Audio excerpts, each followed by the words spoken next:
Anthology of Discourses, a refreshing translation of the Sutta Nipāta, translated by Bhikkhu Sujato and read by Angus Cargill. With Hemavata.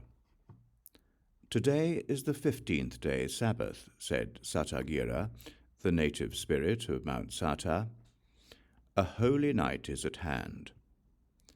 Come now, let us see Gautama, the teacher of peerless name. Isn't his mind well disposed, said Hemavata, the native spirit of the Himalayas, impartial toward all creatures, and aren't his thoughts under control when it comes to likes and dislikes? His mind is well disposed, said Sattaggira, impartial towards all creatures. His thoughts are under control when it comes to his likes and dislikes.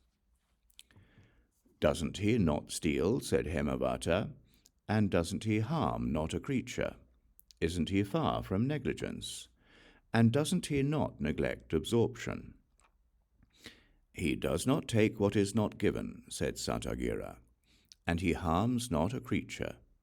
He is far from negligence. The Buddha does not neglect absorption.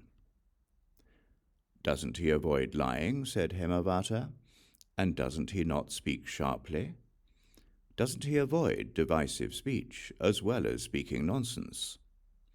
He does not lie, said Sattaggira, nor does he speak sharply. He avoids divisive speech and thoughtfully speaks wise counsel. Doesn't he find sensual pleasures unattractive, said Hemavata, and isn't his mind unclouded? Hasn't he escaped delusion? Does his eye see clearly in all things? He does not find sensual pleasures attractive, said Sattaggira, and his mind is unclouded. He has escaped all delusion. The Buddha whose eye sees clearly in all things. Isn't he accomplished in knowledge, said Hemavata, and doesn't he live a pure life? Aren't his defilements all ended? Doesn't he have no future lives? He is accomplished in knowledge, said Sattaggira, and he does live a pure life. His defilements are all ended. There'll be no more future lives for him. Accomplished is the sage's mind in action and in speech, and he's accomplished in knowledge and conduct, as per the teaching you praise.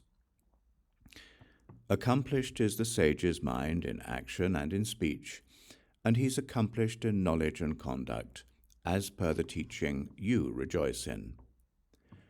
Accomplished is the sage's mind in action and in speech, and he's accomplished in knowledge and conduct. Come now, let us see Gautama. The hero so lean with antelope calves, not greedy, eating little, the sage meditating alone in the forest. Come now, let us see Gautama. An elephant wandering alone like a lion, unconcerned for sensual pleasures. Let's approach him and ask about release from the snare of death. The communicator, the instructor, who has gone beyond all things, awakened beyond enmity and fear, let us ask Gautama. What has the world arisen in, said Hemavata? What does it get close to? By grasping what is the world troubled in what? The world's arisen in 6, said the Buddha to Hemavata. It gets close to 6. By grasping at these 6, the world's troubled in 6.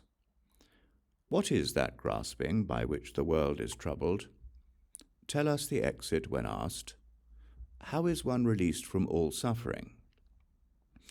The world has 5 kinds of sensual stimulation, and the mind is said to be the 6th. When you've discarded desire for these, you're released from all suffering. This is the exit from the world, explained in accord with the truth. The way I've explained it is how you're released from all suffering. Who here crosses the flood? Who crosses the deluge? Who, not standing and unsupported, does not sink in the deep? someone who is always endowed with ethics, wise and serene, inwardly reflective, mindful, crosses the flood so hard to cross.